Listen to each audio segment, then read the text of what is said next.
gardeners, welcome to today's video. Today we are going to dive right into the do's and don'ts of shedding when it comes to keeping reptiles. So let's just get started and get right into it.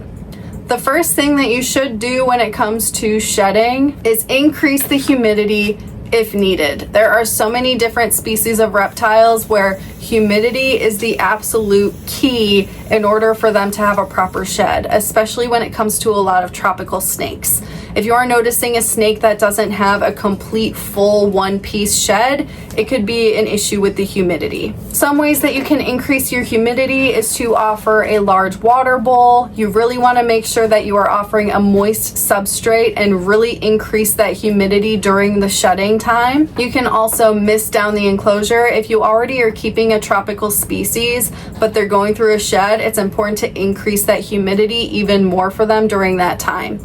If you're keeping a dry species that doesn't have a high humidity and you're worried about creating health issues by increasing humidity on an animal that doesn't need it, what you can do is offer a humid hide. That is so helpful, and it's actually required for species like leopard geckos because they need that humidity during shedding in order to be able to get the shed off properly. What you don't want to do is have a lack of attention on humidity, which is very easy to do when you're keeping a dry species because humidity is not something that's already on your mind. When you're keeping tropical species, it's so easy because it becomes routine to be spraying down their enclosures and making sure that they're moist because they require that humidity.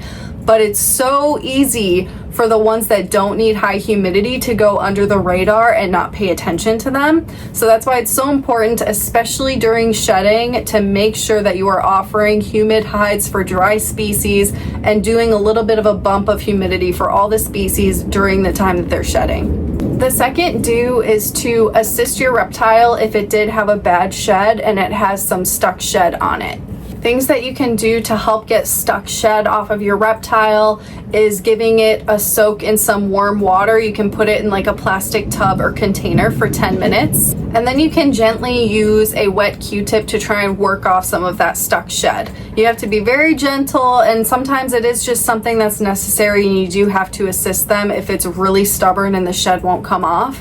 So you just got to make sure you're safe about doing it. What you don't want to do is try to just peel off shed dry, which I see all the time. Especially I've seen it with like iguanas and so many snakes where they can tell that the shed is ready to come off, so they just kind of work it off themselves.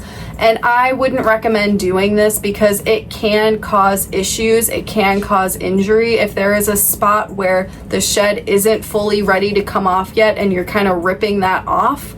It can be dangerous, and that can lead to injuries, which can lead to infection. So it's definitely something to avoid. The next do is to offer rough surfaces in your enclosure. So while we're keeping these animals, we should have a lot of different things in the setup, including different types of wood, climbing features, plants, different textures and feels throughout the entire enclosure. Having things like cork bark and different textures like that will really help your reptiles to be able to rub on them to get the shed off themselves.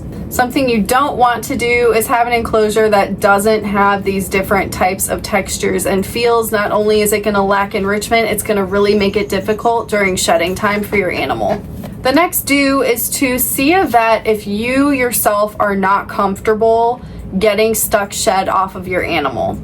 It's not something that is worth risking, and you're not confident in your abilities and there's a really bad stuck shed and you don't know what to do about it. You can always see a vet, or even maybe ask someone at like a reptile store if they'll be able to assist you.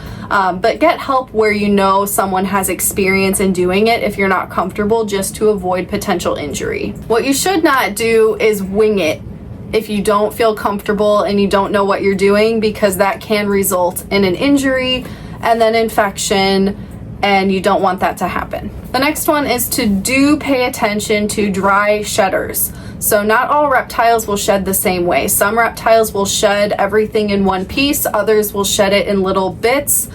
Some of them will eat their shed. There's so many different things that happens depending on the type of species that you're keeping when it comes to shedding. One of the ones that gets very confused are the dry shedders. So species like bearded dragons and leopard geckos, it kind of makes sense that they would be dry shedders because they have a dry environment. But one that surprises people is that chameleons are actually dry shedders. So increasing humidity or trying to soak a chameleon can make things a little bit more difficult for them when they're trying to shed. So it may be a better idea to just let them have all of that ventilation and air during the shedding time. That way they can work it off naturally like they would in the wild. What you don't want to do is soak dry shedders. If you have a really bad, persistent, stuck shed, that would be the only time that I would say it would be appropriate to do that. But in most cases, for dry shedders, they're gonna need that full ventilation and just time to get it off on their own, and it's not something that you're gonna have to assist with. This is a learning lesson that I had many years ago with my first chameleon, Banba. I believe my first video that like went viral, it wasn't like super viral, I think it was like over 100,000 views. I was like, oh my God, it blew up.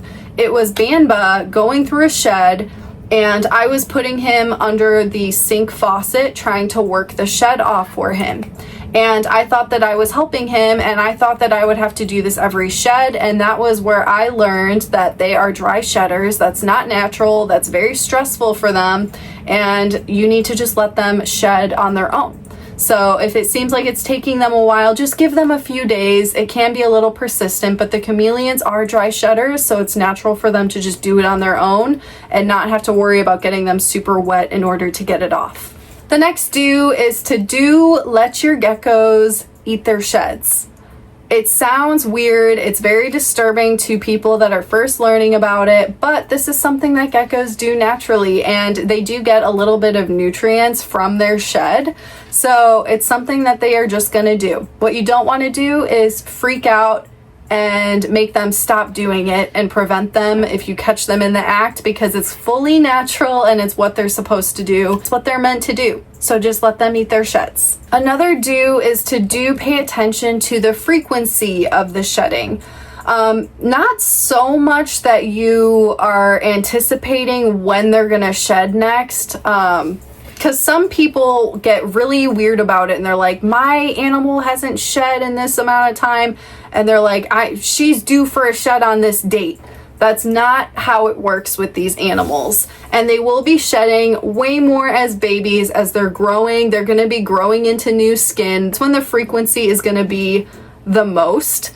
And over time, as they get bigger, they're going to be shedding far less. As adults, they're still going to shed from time to time, and that's completely normal. You just want to make sure that they're having healthy sheds. But yeah, you don't want to just plan and schedule when their future sheds will be, because it's going to be their own natural body process, and their body will shed when it needs to shed, and there's no way for us to like pinpoint when that's going to be. You just have to let it be and make sure it's healthy. The next do is to keep your sheds as trophies. Do crafts with them. You can use them as decor. Whenever you have a snake that has a perfect shed, it really feels like a trophy. And it's something to be proud of because it shows that your humidity was on point, your animal is healthy, your animal is growing, and yeah, it's just a happy and healthy animal, and that's its shed, and the sheds are beautiful. The next do is very, very important, if not like the most important one on this list, and it is to pay attention to stuck shed on toes, especially for geckos or any type of lizard. If you are noticing that there is stuck shed on their toes that they were not able to get off, this over time can cut off the circulation of the toe. The shed will just build and build and build over time, and they can end up losing their toes. It can be very painful for them, obviously, because can you imagine if you are just cutting off the blood flow, just squeezing your finger, cutting off the circulation, and it's stuck like that for days on end until your finger falls off? They're gonna feel that just like we would feel it. So that's why it's so important to check on all of those little digits and tails as well to make sure that it is coming off of your animal, because you do not want them to be losing anything. Another thing to pay attention to, not specifically with toes, but with snakes, is that they can sometimes have a eye cap that is still stuck on their eye, it will look more cloudy.